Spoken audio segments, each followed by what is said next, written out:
We focus on going after the human trafficking operations. We made 157 arrests, 47 prostitutes, 96 Johns, and 14 for a variety of other charges. We also rescued 4 potential victims of human trafficking that admitted it up front. People came from 9 other states in order to be arrested in Polk County, Florida. I take that as a great compliment. They were from California, New York, Nevada, Pennsylvania, North Carolina, Kentucky, Wisconsin, Georgia, Arizona, and one came to us all the way from the UK. So there were some very bad people. I want to focus on what I think is a huge concern, and that huge concern is those that came here illegally. So I want you to see this chart. 25 illegal immigrants were arrested in this operation. They were from Venezuela, Cuba, Colombia, Guatemala, Honduras, and Mexico. 16% of these total arrests were people who should not even have been in this country. We have a federal government that enabled these criminals to come into the country and then treated them very well. So I'm going to tell you one story about one of our suspects, Maria, and that's not her real name. She's from Venezuela. She made a conscious decision to come to this country to commit crime. She walked across from Juarez, Mexico, into El Paso, Texas, where she was greeted by the Border Patrol. Did you hear what I said? She was greeted by the Border Patrol. There was no sneaking.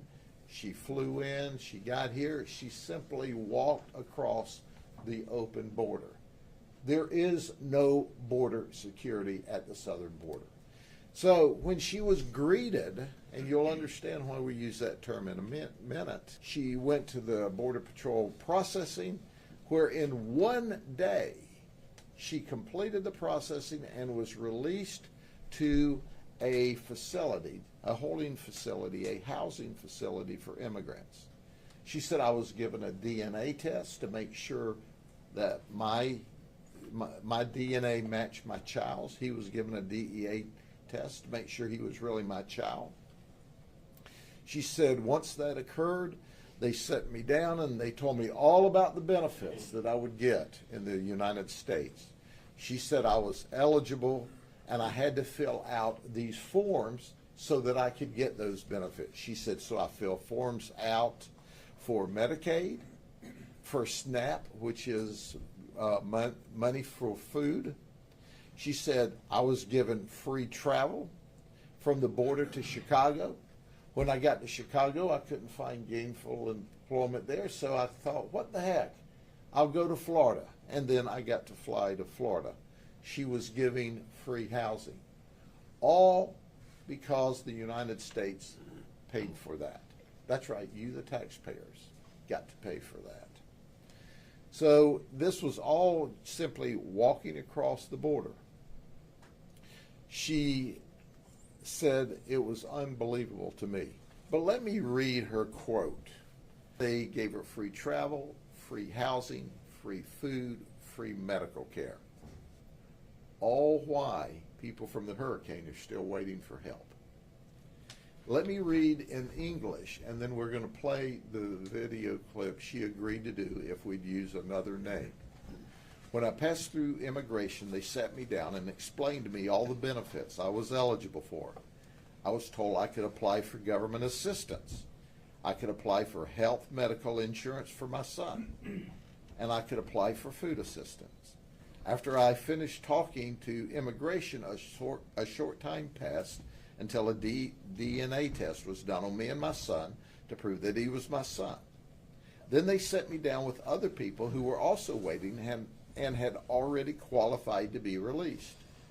Then they explained to us that the documents we had in our hands were our personal identification in the United States, and we could use the documents to travel on buses and airplanes.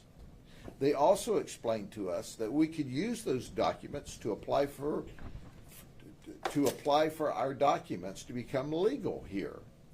And after that, they explained after they explained all of the benefits, they said, "Welcome to the United States of North America." And from there, they transported us to a refugee camp. And all of this occurred in one day.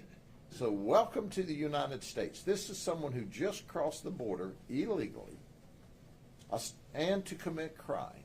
And they were not only welcome to the United States, but then they were giving all kinds of benefits at the cost of the taxpayer. So, Bueno, cuando pasé, me sentaron, me explicaron todos los beneficios que tenía, que podía recurrir a ayudas del gobierno, podría recurrir a seguros para el niño, seguros médicos, podía recurrir a ayuda para el bebé solamente, ayuda de comida. Y allí, bueno, después que terminé de ver con las personas, pasó un ratito que me hicieron la prueba de ADN para ver que mi hijo, o sea, no, era mi hijo, pues para comprobar que era mi hijo. Y después allí me sentaron en unas sillas con las otras personas que habían calificado ese día para salir. Y ahí nos explicaron que los documentos que nos estaban en nuestras manos, pues eran como nuestra identificación aquí en Estados Unidos, que con eso podíamos viajar en bus, en avión, que con eso podíamos sacar nuestros papeles más legalmente aquí. Y después que nos explicaron todo eso, de las ayudas y toda la cuestión, pues nos dijeron bienvenidos a los Estados Unidos de Norteamérica y ya de hecho nos llevaron a un refugio y salimos de migración. make no mistake about it, the government is complicit and is aiding and abetting human trafficking in the United States. Make no mistake about it, the government is complicit and is aiding and abetting human trafficking in the United States because they're creating an environment for people to start out here at more than they amassed where they came from. In addition to that, there is a wide open border where fentanyl is coming across, and that is encouraged, and as a result of that, we have thousands upon thousands of people dying in the United States. And then the best that our federal politicians can say was, well, it didn't kill as many people this year as last year. I don't even need to comment more about that. All the while, we have people that are suffering, that have not received help yet from the federal government as a result of the hurricanes in North Carolina and in Florida. In Polk County, the aid's not come through yet. There are people, irrespective of the hurricanes, in this nation that need help, that need support. But they don't get that support that these folks get for coming across the border illegally. When are we going to get tired of this? When have we had enough? When are we going to say the hardworking people in the United States are who we need to be taking care of? Not creating an environment and encouraging people to come across the border illegally in violation of federal law, and then welcoming them to the United States and showering them with gifts at the taxpayer's expense, while people in our own nation are not receiving what they should receive.